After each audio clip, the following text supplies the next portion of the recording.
Welcome to the following display video, which has been designed to outline the lesson plan for the first lesson of a three-class lesson plan for Year 7 students studying PD/HPE.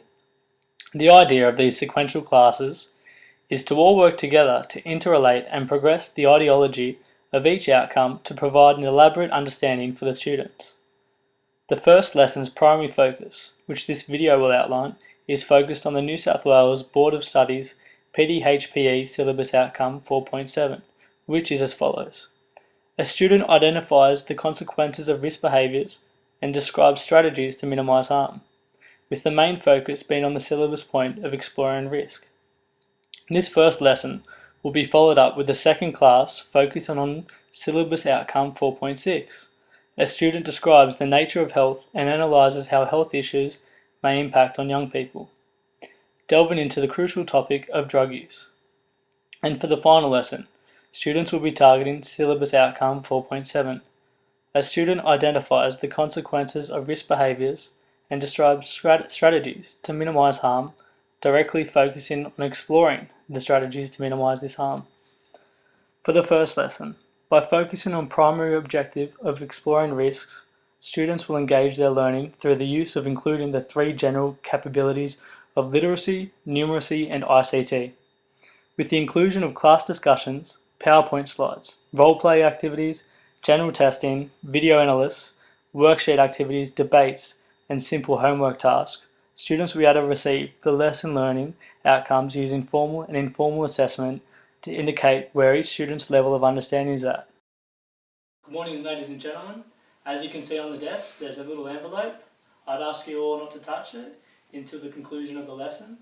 If we get through the content today, we're going to have a little game, a bit of an activity, but that all depends on you guys. So, straight into the topic. What we're doing today is exploring risks. Anyone identify risks? Yep, smoking, good. Alcohol, yep, big one. Sexual activity, yes, thank you very much. So of course, as we can see guys, there's a lot to learn about risks. And I want to ask you guys, what do you guys think you're learning about it? Close. Well guys, as Year 7 students, you guys are going through puberty and you guys are becoming adolescents, so you're going to be exposed to a lot of risks. And that's due to peer pressure. Maybe you want adrenaline, a bit of an adrenaline rush, looking for risk versus reward, the curiosity. There's a lot of driving factors guys, and that's what we're going to get straight into. So, what do you guys think are some driving factors? We've got gender first of all. Can anyone guess which gender that is? Susie? Males, you've guessed it. Yeah, so men are obviously going to be a bit more inclined to initiate risk-taking behaviours. Then we've got adrenaline junkies, people who just do it for the fun of it.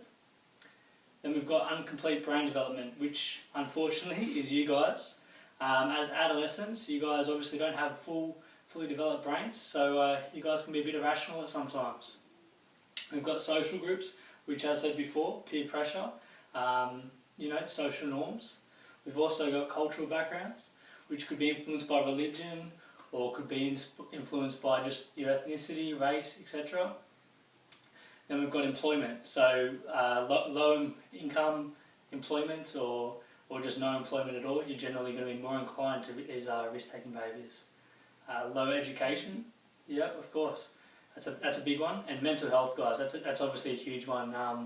If you're poor mental health, or maybe you're not actually as well financed in certain areas of your lifestyle.